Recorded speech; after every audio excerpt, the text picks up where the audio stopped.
Learning to swim is about learning from others. Be the author of your own story, not a character in somebody else's story. Get inspired by others to take action. Learn how to set goals to exceed your own expectations. So often the answer that you are looking for is right in front of you. On Learning to Swim, we highlight those answers through storytelling.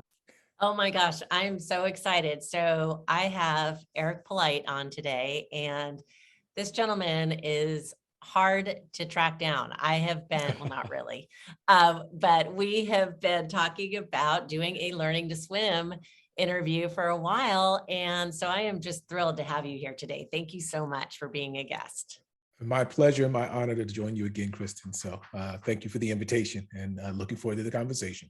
Absolutely. So Eric and I met during COVID, and we were our LinkedIn friends who became, I would say, real friends. And we bonded over our mutual work around coaching and facilitating. And Eric is vastly more talented in that area than I am. And I'm so has been doing it for decades. No, I feel like I learn something from you every single time, which is part of the reason why it was so important for me to get you on Learning to Swim, because I want everyone else to be able to learn from you. So Eric is the founder and president, CEO of Eric Polite and Associates. And then you have a new project that's coming up that I'm really excited to talk about that's called Wake Up and Lead. So we will definitely get into that. But the first question I wanted to ask you is, you and I have been able to have, I would really say I've had the privilege of being able to have conversations with you about the tougher topics that are on top of mind for everyone around social equality and the inequalities that exist, especially in the workplace. And so I came across some old notes that I was preparing, and I was doing a presentation around implicit bias. And I remember the day that I gave that presentation, and it just bombed. Completely bombed. And so yeah, just horrible. And I was thinking about it. So talk to me about how you think about implicit bias, and I'd love to know when that is coming into a conversation or a training, or even a coaching that you're doing, like an executive coaching with a leader or a team. How do you approach implicit bias? Well, really for me, it's about mindsets, right? And so all of our behaviors, performance is dictated by our mindsets. So that's my entry point for a conversation. I want to look at all of the aspects of one's mindset and make a clear connection to how that shows up in your behavior. Right. So that's actually why I talk about it as wake up and lead. It's like you have to wake up first. You have to wake up and connect to your potential and your values, et cetera, before you can move forward. We want that alignment. I think the same thing is true around how we think about implicit bias. It's like, it's a mindset. What are my barriers, what are my biases, barriers, and blind spots is how I talk about it. You want to know what those things are. And I want to teach you how to individually, check your rearview mirror, check your side mirror. It's not just about what you can see in front of you, right? In terms of navigating, particularly all of the chaos and complexity we're living and leading in right now.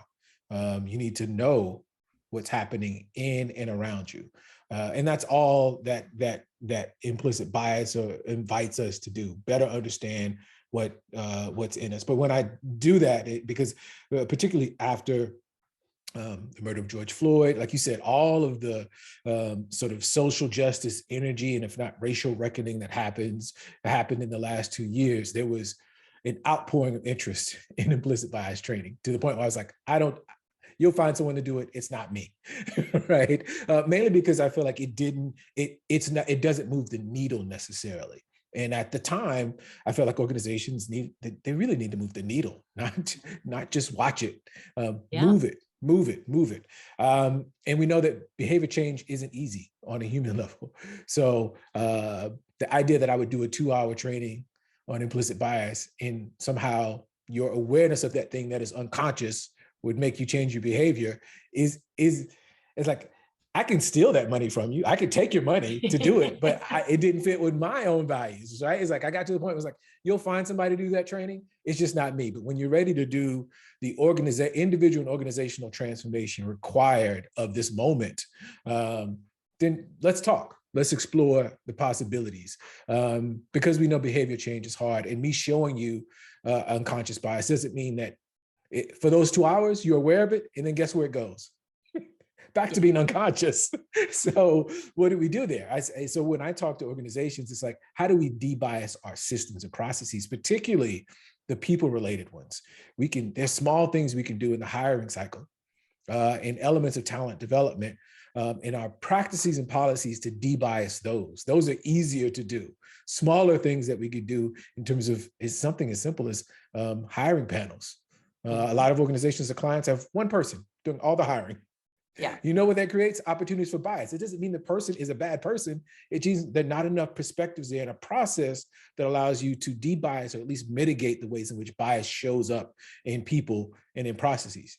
Small things you can do to de-bias the sort of, again, the system, right, rather than the harder work of trying to change individuals and show them that thing that is playing around the background in a small training or a small moment. It just gives them new language, which there's a benefit to of thinking about it, but that needs to be followed up with some more coaching, if not effort or work, to help individuals really move from that place of sort of unconscious incompetence, right, to unconscious competence, right, which is more than just a moment or an event. Yeah, for sure. Well, I completely agree with you that it is so worthwhile to look at your systems and processes and structures and do an audit of how those are formed, if with an eye on the desired results. When you want to be removing biases, implicit or otherwise, because there are the explicit biases too. Yes, right. Yeah, those are there all day long too. So all day long. But yes, I agree with you at the organizational level for sure.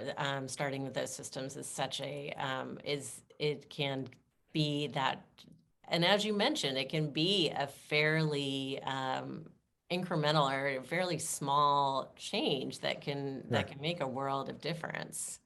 Yeah. So you brought up Wake Up and Lead. And so I will definitely, in the notes accompanying this, there will definitely be a link to the website. I love a couple of things. So I want to and these are kind of, I love the tagline towards the bottom of the page: wake up, grow up, and show up. Or yes. Okay. Yeah, that's it. Did I get it right? Okay. That is the framework. Yes. I love, what caught my eye is this idea of grow up. Yeah. Right. Yeah. So how did, kind of just tell me how those three phrases kind of figure into the journey that people are going to go on. Yeah, well, it is an intersection of the work that I've done historically around diversity, equity, inclusion, OD, learning facilitation, talent development. I saw an opportunity to bring those together in a way that supported managers in this case. And somebody might ask, why managers? Well, the research points it out, and probably really our own personal experience. Think about, Kristan, think about sort of the best manager you had. Like, what was resonant about that experience, right? And I see just a little smile creeping on your face, just thinking about that, right? Like, there's a person, it's like, oh, they inspired me, they motivated me, they pushed me, but there was a love and care. And then I could ask you the opposite question. Think about a manager who you just couldn't wait to get away from, right? Who like really had you question your own confidence, maybe even your own worth and value. That you were smart, like all of those things happen, but unfortunately the latter happens more frequently than the former. In other words, that we have more fair to middling managers than we do extraordinary managers. Why is this important? Because managers supervise the most people in most organizations. The way they're structured, managers touch the most people. Yeah. And we also know that managers are responsible for 70% of the variance in performance and engagement. That's a lot, right? So they have an outsized impact on the organization around the things that matter: productivity, culture, and engagement. Not senior leaders, those people who are on the front lines, yet they get the least amount of training and support. Who gets executive coaches? It's in the title. Yeah, right. Exactly. Right. You know, like in terms of the resource, it's almost like we're losing out on the thing that can enable our work. Our commitment to diversity, equity, inclusion is right there. Sometimes we don't need a CDO. Just do more work with the people that touch the most people. Build them up. Give them the tools and resource support. So seeing that gap in my clients over the last 15 years, it's like, there's an opportunity here to bring all of this together. The OD work, the learning facilitation work, the coaching work. How do we bring that together in a space that is focused on managers? And yes, all managers, but we're also thinking more specifically about managers in small organizations. So think about 100 people, you know, or less. Startups, which could also include small organizations, but and then social impact organizations. Those are all three that I've had a lot more experience in my life, right? But I also, because I intimately understand the challenges there, those aren't organizations with huge HR departments. Right. Those are organizations, usually, if they have it, it's one individual, one person, usually a woman, who, let's say Elaine, that's the avatar we created. Elaine, wonderful, is a part of SHRM, you know, the Society for Human Resource Management, has been in this work, knows benefits, you get your checks on time, knows insurance, does all those things. But now the modern workplace requires that piece around developing people and developing managers that isn't necessarily always in the skill set, or they're so overburdened with all the other people issues that that's not on the priority list. So we're thinking about those managers in those organizations and those HR leaders and CPOs to say, how can we support you? How can we be a turnkey for you to do that work that isn't just about throwing more courses at them? So that's how we arrive at the place of wake up, grow up, show up. Right? That it is waking up, building awareness. Right? Mm-hmm. All the literature in leadership development points to self-awareness as foundational. Yeah. Who am I? Where am I? Where do I need to go? Right? That starts in that wake up phase. So we believe in assessments. What do we say? I forgot our saying, but yes, we want to know what's happening first, what's happening in us before we go any further. Then we go to grow up, which is really, I know where those gaps are.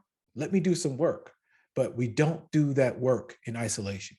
Mm-hmm. Leaders lead out loud. We lead in public. So we have to do that in community. And that's what happens in the grow up phase. And then show up is creating feedback loops, but continually putting yourself out there, practicing, failing fast, practicing, getting feedback. It's almost this idea, Freire talks about praxis, reflection, practice, reflection. So you want to create those cycles, and in a cycle, you add more new knowledge, but you also go back in to wake up. You wake up to new strengths, new potentials, new opportunities. You grow up around filling in new gaps and opportunities. That's a continual cycle. There's never a point as a manager or leader where you've got it. Oh, yeah.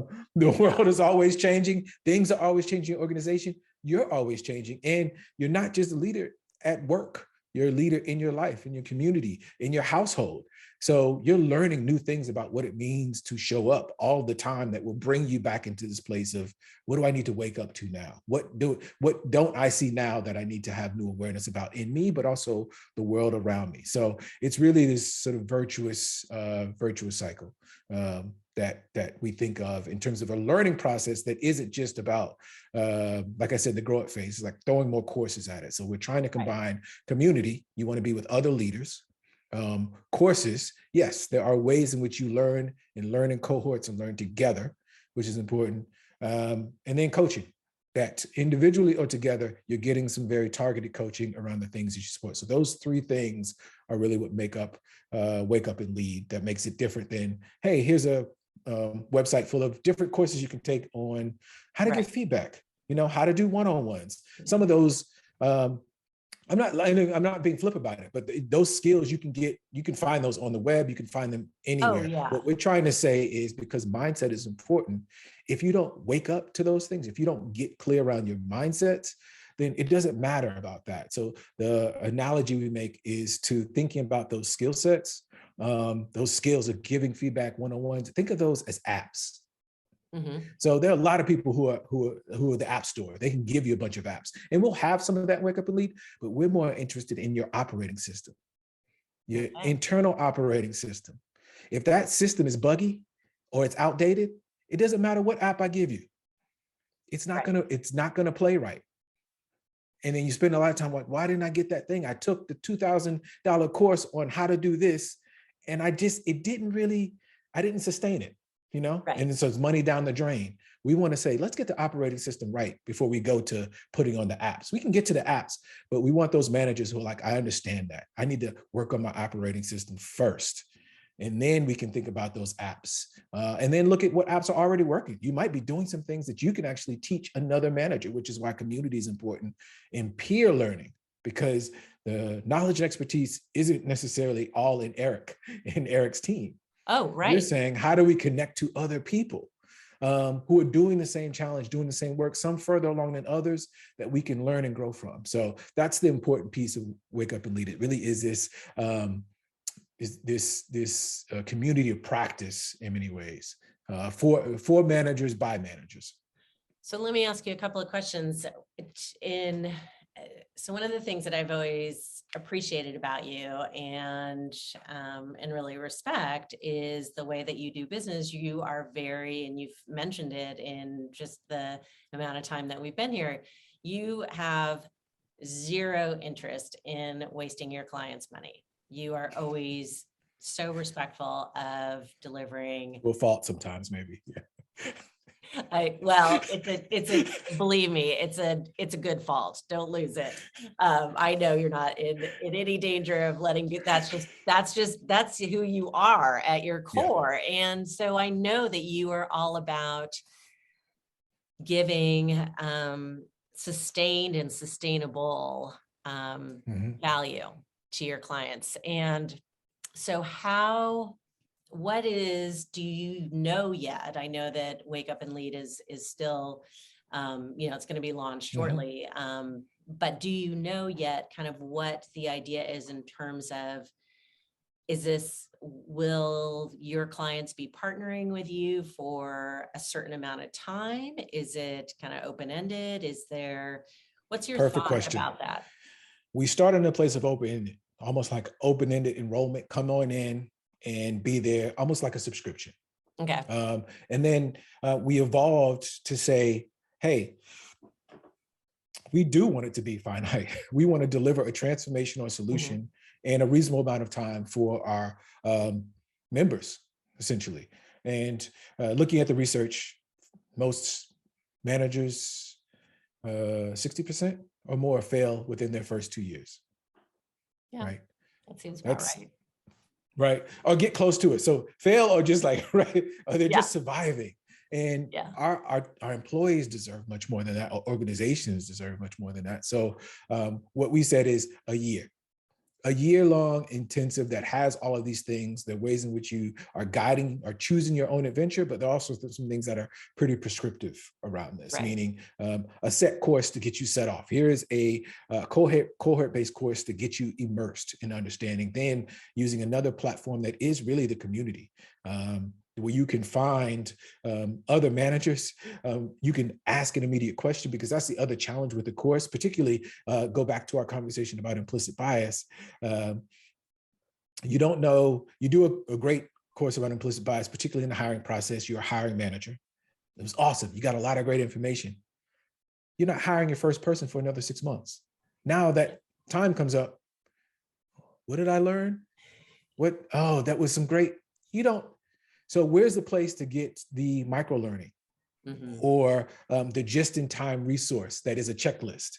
That's the type of things that we'll have in this community platform that you'll have access to 24/7. If not, just ask somebody, a way you can just type in the search and you can see conversations that I've had in workshops or people have had online that might answer your immediate question, if not someone jumping in to say, hey, I had that same challenge too. So we're leveraging the community to do that, do the courses in there, and then again, some assessments and other individual coaching and a tiered model. So you don't have to do the coaching if you don't want the coaching. If you just want the community, you do the community. If you want the main piece, which is a course that gets us all going, and then the community on top of that to sustain what you learn. Again, it's not an event. It's more like, it's not a sprint, it's a marathon. We'll say, we'll take you through the whole year. We'll track your progress, do before and after assessments. So we can also show to your organization what's different, getting testimonials, and also building your accountability buddies, accountability circle. You need to have people in your circle who you're talking to about your commitments, about your goals, who can give you feed forward, not really feedback. Here's what I want to do. And this person's saying, oh, here might be some things you can do to get to that goal. So that's the way we're thinking about this community, and then really keeping it to a year. We're saying, give us your, if we're talking to an organization that is, small startup, social impact, give us your managers for a year. Let's take that off the table for you. You don't have to think about it. We'll take them for a year, whether they're new or experienced. They still need to reset your mindset if you're experienced, and then build that mindset, that foundation, if they're new. So either way, it's going to be applicable for them, and they're doing it in community. If they're a manager on their own, just saying, I want to grow, but I don't have the resources in my organization, then we'll have something for them too. Like it doesn't. So we're trying to do the CBC, to business and to consumer, trying to hit both of those and see which one is most resonant as well. So you and I in the past have talked about mentorship. And so when you talk about this, building this community, how much of that kind of falls into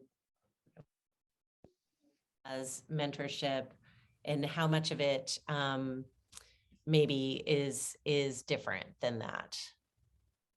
I think it falls within, in terms of having a trusted relationship and partner on your leadership and learning journey. We can think of it in a number of ways. We can think about it as mentorship. I think there's overlap in a Venn diagram there with peer coaching, right? Or we can think about it more specifically as like this experienced to new relationship in terms of managers. All of that is possible in there. So I think mentoring is really having at least, and that's the thing that's going to be consistent about community and has people coming back, you got to have at least one touch point.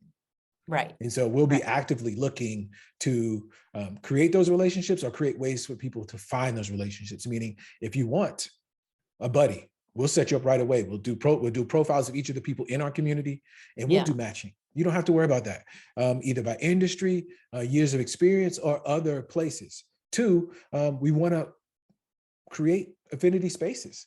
Some of those are created by our members, but we also know there's an intersection of identity.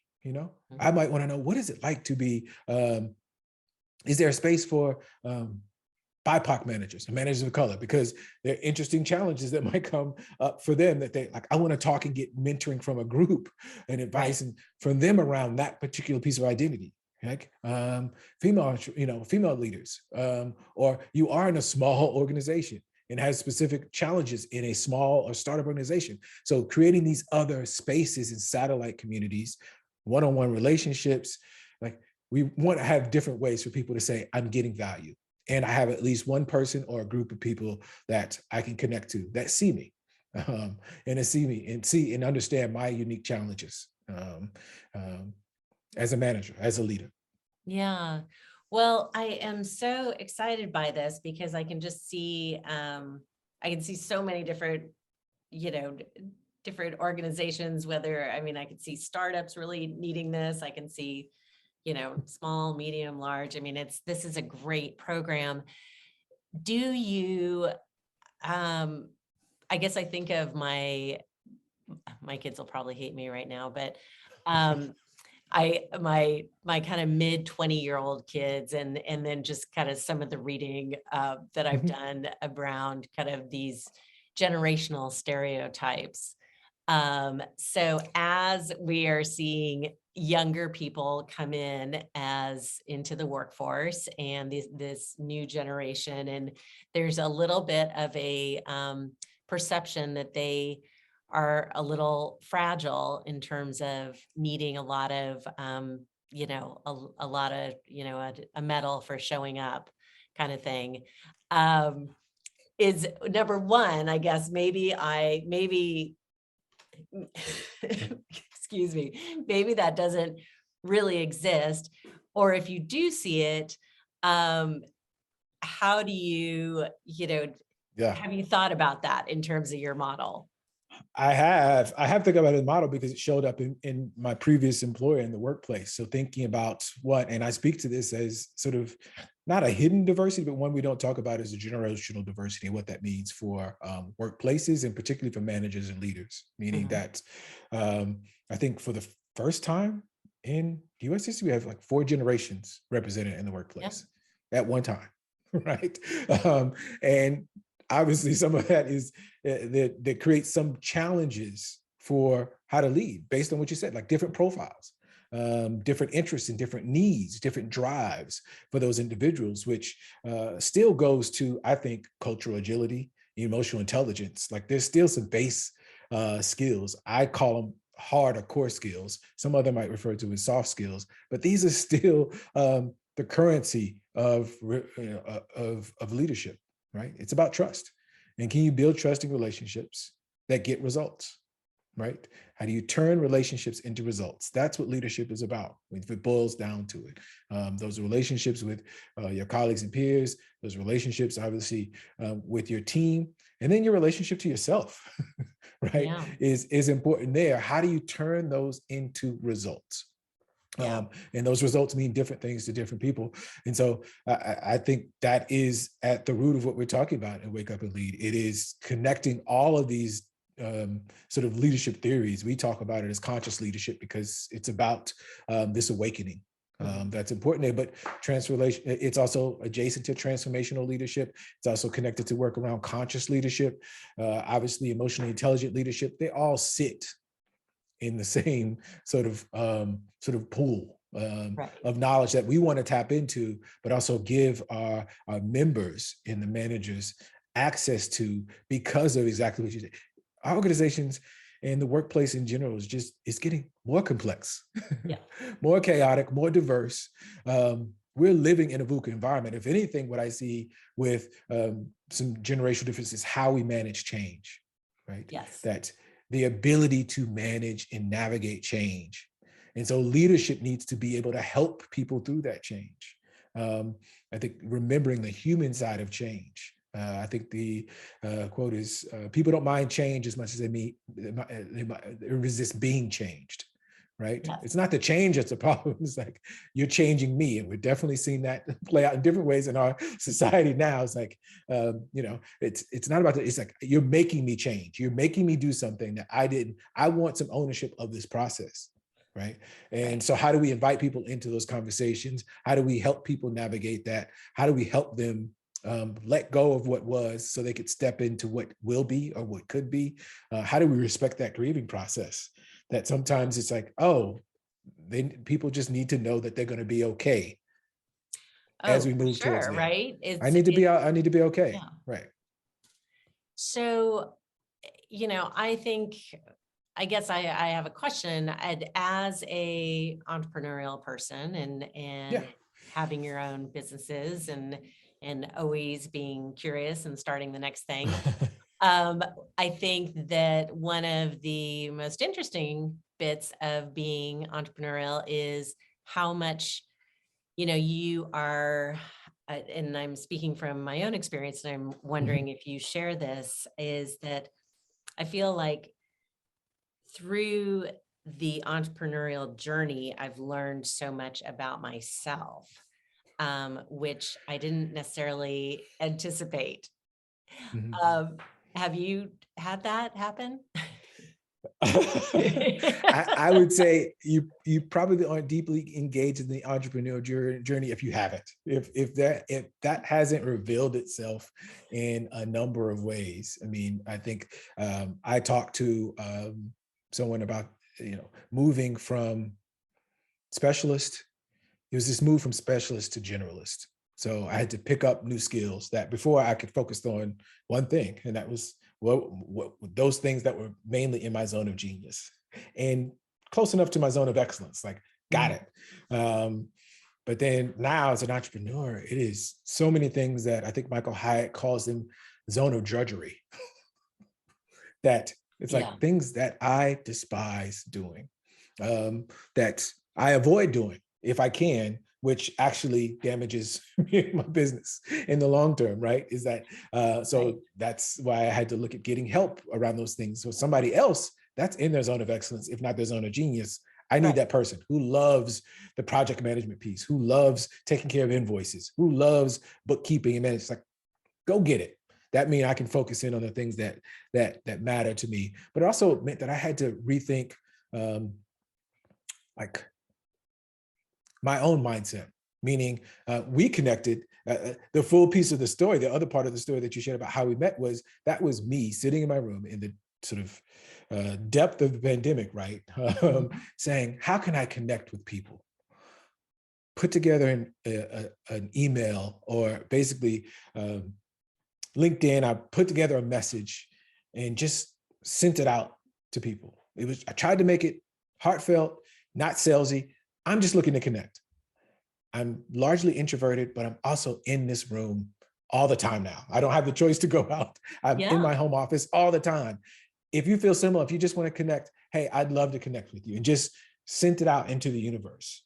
And I'd say half of those dozen people, yourself included, I've continued to do projects with, I've done work with, or at least I had a great conversation with and felt connected and seen. That is outside of my normal wheelhouse. I am, like I said, have a preference for introversion. I would usually not put myself out there for fear of nobody coming back, nobody wanting to connect, or just like the rejection of it all. And there were certainly those that still feel salesy. I can't believe you would, but there were enough of conversations and connections like this that a year later that I'm like, yeah, you can do this, Eric. And the same thing went for sales. So I had to be better about enrolling people in my programs and my resources, like virtually. Whereas before I depended on word of mouth and people coming to me. While that happened, I still needed to sell myself in a way that just wasn't, it felt icky to me before. But the pandemic and this, it forced me to rethink what is, what I can't do and what I can do. What is, I can actually do, but I've told myself that I'm not capable of, I'm not good at it, but actually there's a lot of evidence that I am, and that includes even, doing podcasts, putting stuff out, writing more, sharing on social media. All of those things have required a shift in this entrepreneurial space around my own mindset to be able to talk to particularly other managers and leaders and people about how important a mindset shift is in terms of sort of getting to where you want to go. That it has to start with some way of shifting how you see the world, and maybe even how you're seen by the world, right? Well, and I think the other thing that you've touched on a lot in terms of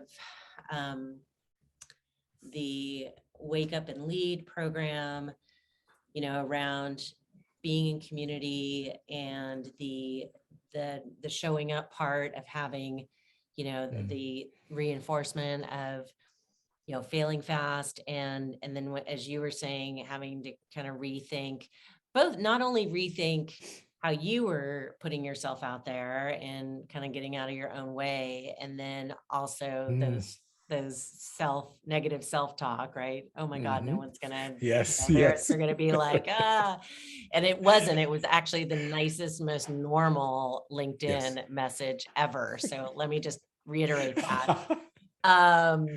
And because I've seen the gamut, believe me. And but there is, I guess, the thing that really has to be part of this whole equation is humility, in my opinion. And because you have to, you have to be okay with saying that I don't know, or I need Yes. help, or this is what I'm thinking, and it might Yeah. be a little off Oh, base. yes. Yes. So I will echo and double down on that. So yes, and I will leave this to Brene Brown because that is her space, but I would say connect to that as vulnerability. Yes. Yes. Yeah. Yeah. As an For important sure. connection, that humility and then that vulnerability. And I think that the two there are connected, but that's an important piece of the journey. Yeah. Yeah. Well, That I generates always like, trust and connection. and So, trust, yeah, is a big part of it. So I love, I'm a big reader. So I love to ask my guests if they have a book that they would recommend. It can be fiction, nonfiction. It doesn't necessarily have to be a business book. Do you have a book that you would share?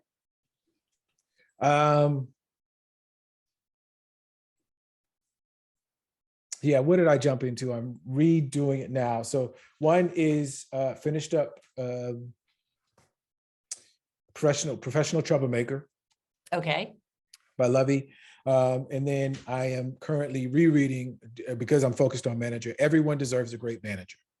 Oh, good. And that's Scott Miller who wrote that one. So, and I think it's true. Everyone deserves a great manager, right? Oh my gosh. Yeah, Oh, yeah. for sure. So, well, good. Well, I will put those both in the notes, and yes, and those are both on my lists right now. And I have one that I'll recommend to you, but I can't remember it right now please, because yes. I'm out. So I think you'll like it. So I'll remember to get that to you. And then I guess I feel like there's so much information that is relevant from how we were brought up or how we grew up. So is there a book or story that you can think of growing up that was told to you, or that you read, or that was read to you, that is still kind of resonates with you today?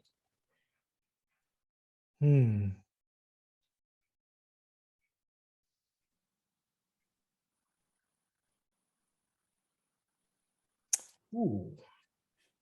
So a book or a story?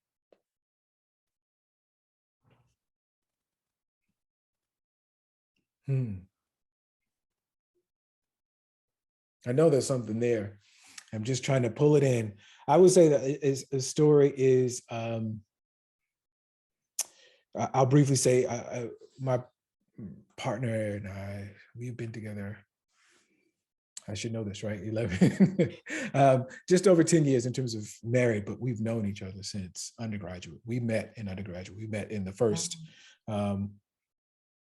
week of school, actually before classes started. We met in undergraduate on campus.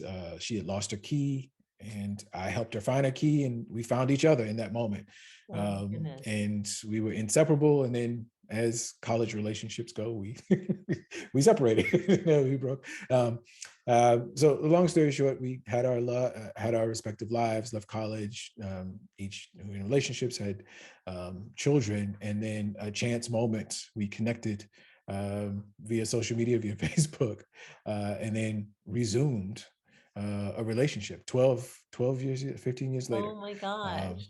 And we're able to connect. And then 2 or 3 years later, we were married. And so I'm leaving out pieces of in the story, but I think the idea here is connected to even, we have it as a tattoo, right? Yeah. It is an Adinkra symbol that we both have that says that roughly translates into love never loses its way home, right? And so I think that is, I think the largest story is probably about, obviously about sort of romantic love, but I also think of agape love and just love. Like love is at the center of who we are and what we do, right? It is universal, and it's a reminder to me that it's still about people. At the end of the day, regardless of what work you do, you do people work. And the reason I have a job doing the work that I do is because 99% of organizational problems are people problems, right? People issues, Right. right? And you also think about this with, I think, increasing resignations. We think about this in increasing mental health issues and just increasing tension, I would say.